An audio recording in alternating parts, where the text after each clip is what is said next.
Absolute Hell. Written by Unknown. It was 2:31 a.m. exactly. I remember that from glancing at the clock on my nightstand just before I grabbed the revolver from beneath my mattress.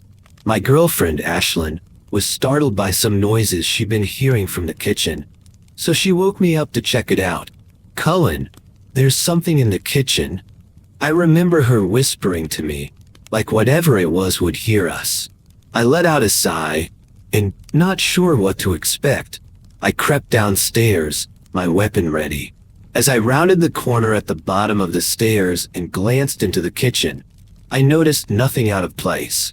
Ash must have just heard the house settling, but I couldn't go back upstairs without being able to say that I had thoroughly checked it out.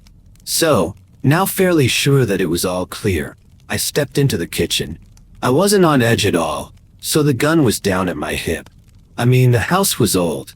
It made weird noises all the time. I had only grabbed the revolver to comfort Ash.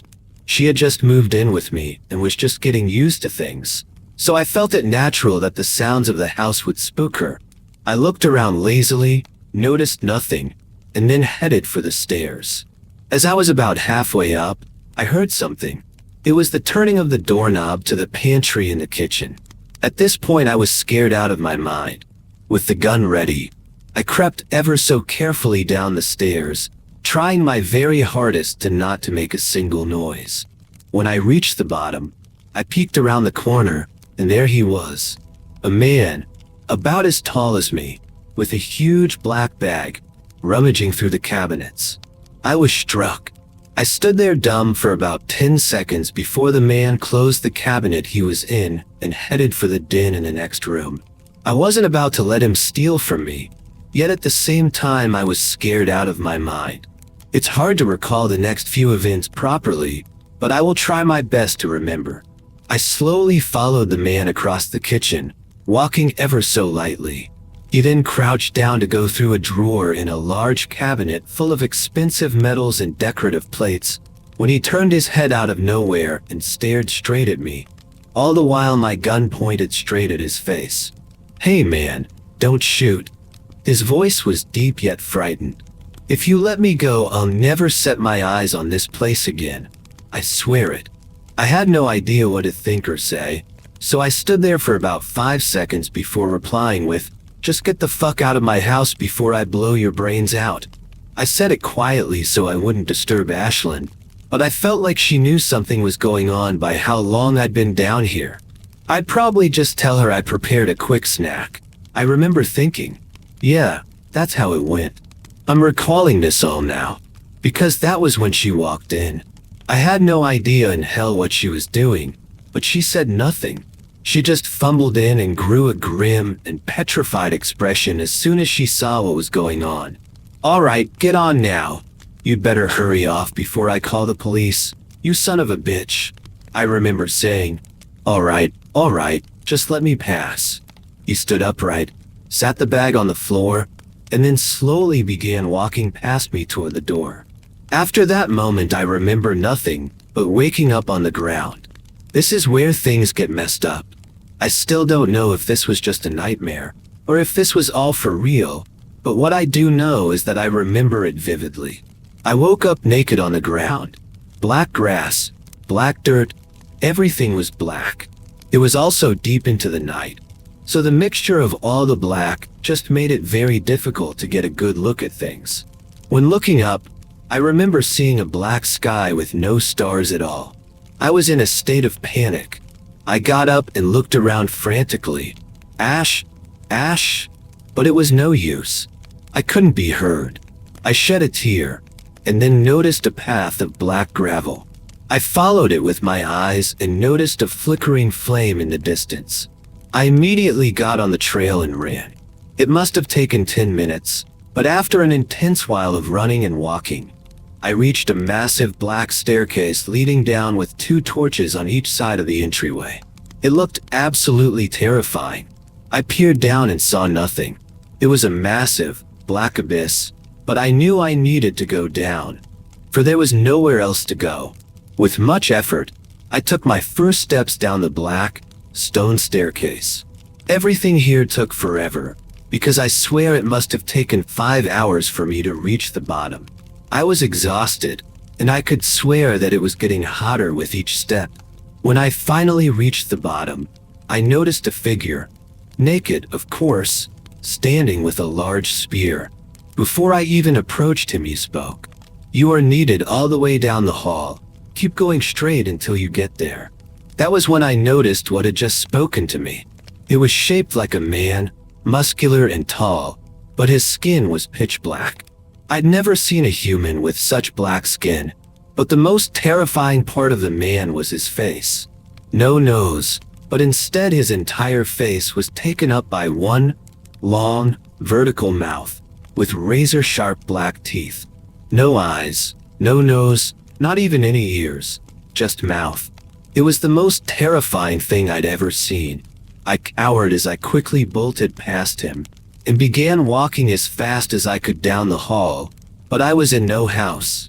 I looked up, no ceiling, but no sky, just a black abyss. I looked around and saw black stairs leading off of the main hallway on both sides, which was about 10 feet wide, and I have no idea how long.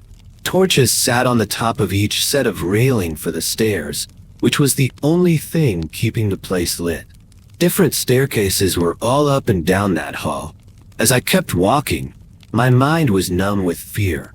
I had no idea where I was or why the hell I wasn't in my house. It must be a lucid dream. Yeah, just a dream. I remember telling myself over and over.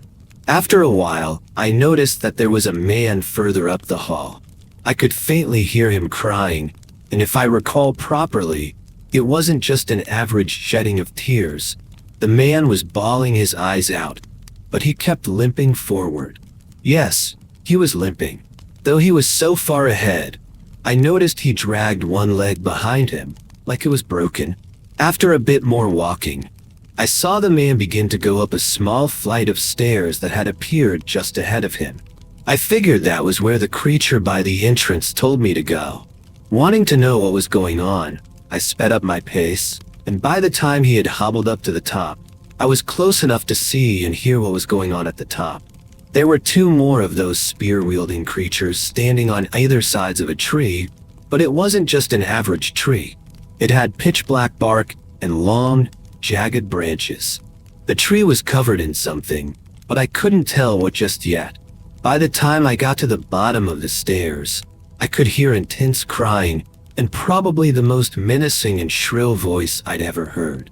It brought an intense chill to my spine, which was how I came to the realization that this was probably no dream. This was very likely happening to me. I couldn't handle this. I was confused and totally unsure of where the hell I was, and I remember breaking down right there. Over my sobs, I remember hearing the man begin to scream, and it was the most blood-curdling scream I'd ever heard. At this, I began to climb the stairs quickly, wanting to see the fate of the man so I could prepare myself for my own. When I reached the top of the stairs, what I saw scared me more than anything so far. I remember it very clearly. The man was standing in front of a giant tree, and between 2 spear-wielding creatures, which were standing next to large torches. But now I could see what was covering the tree: human bodies. At the massive trunk of the tree was a very large, naked, and fat man, who sat just above where the roots collected themselves. But he wasn't sitting on the tree. The tree trunk went up the ass of the massive man and continued out the mouth. The man had no jaw, and the front of his neck and chest were ripped open for the trunk to emerge from his body. The very sight made me cringe and vomit multiple times, and during this I paid no attention to the man, for the tree had taken my full attention. When I had collected myself enough to look back up, I noticed that the man was still very much alive. I recall him slowly and shakily raising his arm to wipe the tears from his face, which continued to pour from his dull, gray eyes. As I looked at the rest of the tree, I noticed the other people hanging from the tree.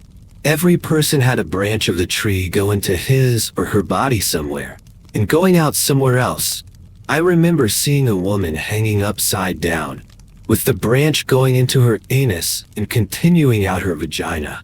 This seemed like something that would kill a person, but she was still very much alive. I could tell by her quivering. Like the man at the trunk, her eyes had lost all color as well. I remember that after a while of observing the others on the tree, I looked back to the man. The tree then spoke again. It would seem like the only suitable punishment for one such as yourself would be to reside here with me, which was followed by a blood-curdling and shrill laugh. Shortly after this, I remember a branch flying out from the back of the tree. The branch flew straight at the man and stabbed itself straight through his neck and appearing out the other side.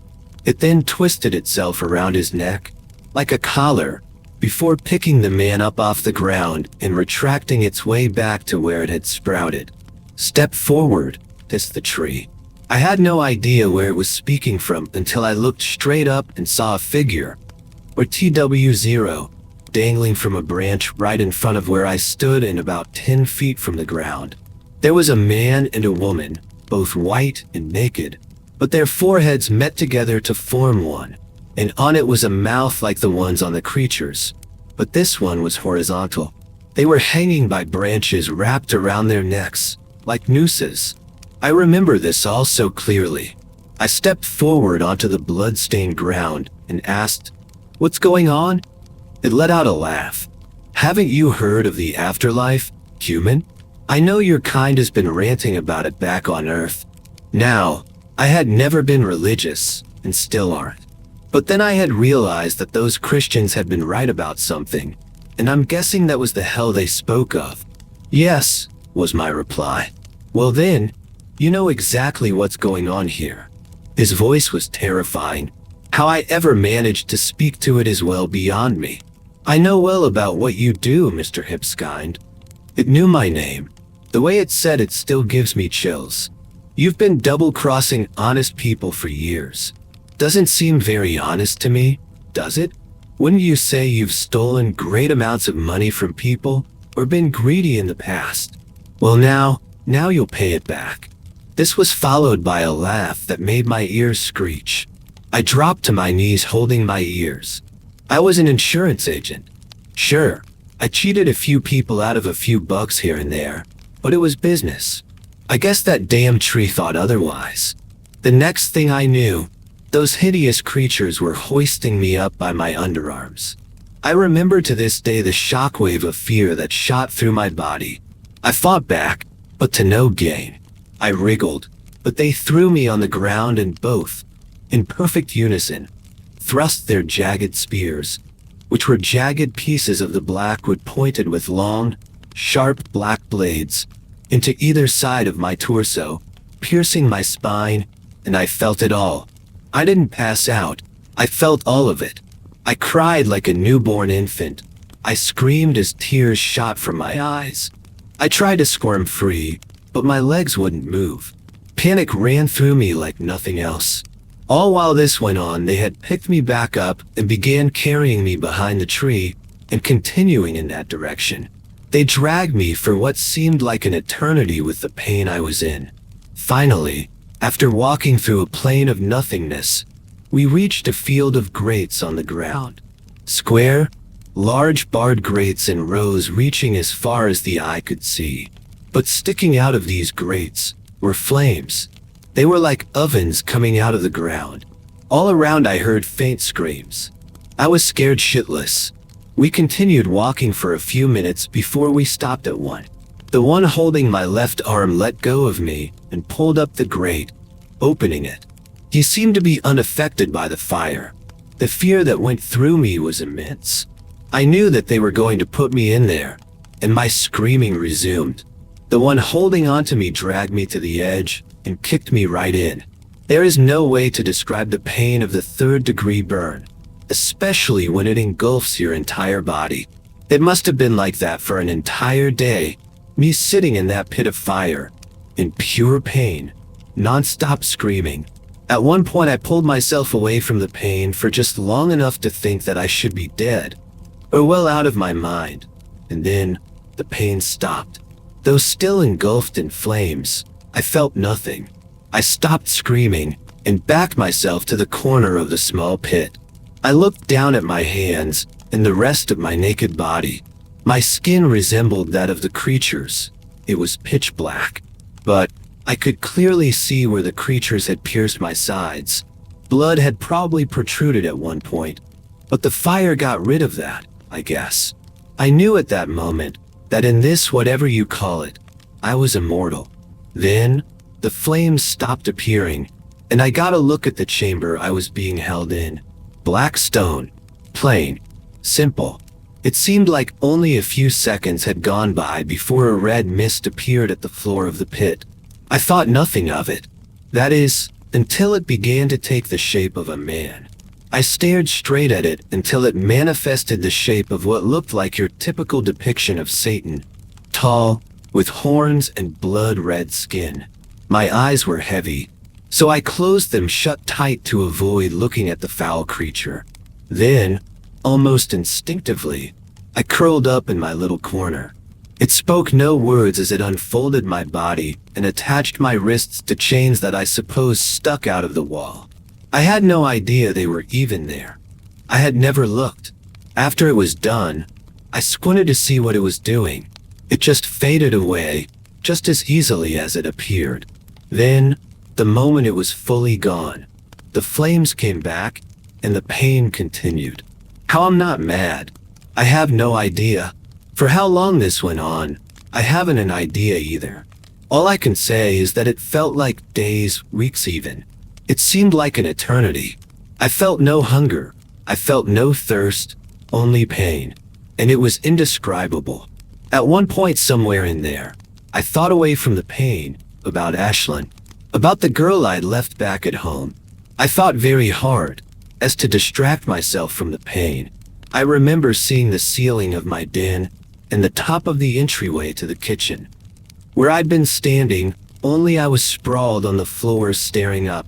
I couldn't move. I could only stare, and I couldn't even move my eyes. Then, I faded back to the cell of fire. Days passed. I kept thinking and seeing the same thing, and I could only hold the thought for about 5 seconds. But one of those times, I concentrated hard, and what I saw was at a different angle than before, and I recognized 2 figures, Ashlyn and the burglar. Only, the burglar had my revolver, and he held my dear Ash by the throat against the wall of the kitchen with the gun to her temple.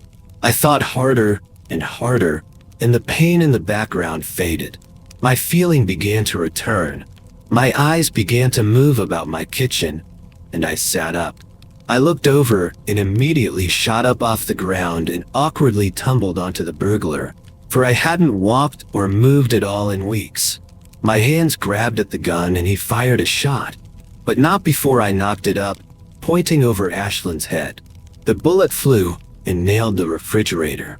He turned his head and looked right at me, then bashed my nose with his elbow, causing blood to spray all over my chin and mouth. I was knocked back and fell over onto the ground, for I was still very wobbly and not used to walking. The man turned to me and pointed my gun straight down at my face, then cocked it. But just as he did so, Ashlyn grabbed at the gun and tried to pull it from his grasp. They both tugged at it for a bit before I realized that I had my legs back. I looked down at the man's legs and flung mine at his, knocking him right on his ass and sending the gun dropping right next to my head. I think we all know what I did, but for the sake of sick entertainment, I'll describe, because it was incredibly graphic and haunting. I picked up the gun quickly, aimed it right at his forehead, and as he was sitting up and reaching out to grab it from me, blasted him, right between the eyes. I saw it like it was in slow motion. The bullet pierced the skull with a sharp and quick crack and formed what resembled a sinkhole on the man's forehead. It then pulled the eyes, the top of the nose, and the beginning of his hairline down too, before it flew out of the back of his head and at the cabinets beneath my sink, taking his upper face and brain with it. It was a bloody, gory mess. That was 2 months ago. Ash later told me that the man had grabbed the barrel of the gun and forced it into my face, knocking me unconscious. I told her about my experience and how it seemed like weeks, when in reality it was only a few seconds. I feel like I know what happened at this point. I died for a brief moment, and in the afterlife, a moment can last a month. But I jolted back to life with my efforts while dead. I can never be sure, though. I quit my job and have been in therapy since it happened. I still can't even walk right because I'm so used to being paralyzed and chained to a wall. I've put this on here to get my story out, because Ash told me it's quite interesting and people might like to read it. But it kills me knowing that I'd gone to hell and almost let my Ashlyn come with me. Thanks for watching. Please like, share, and subscribe to listen to similar stories in future.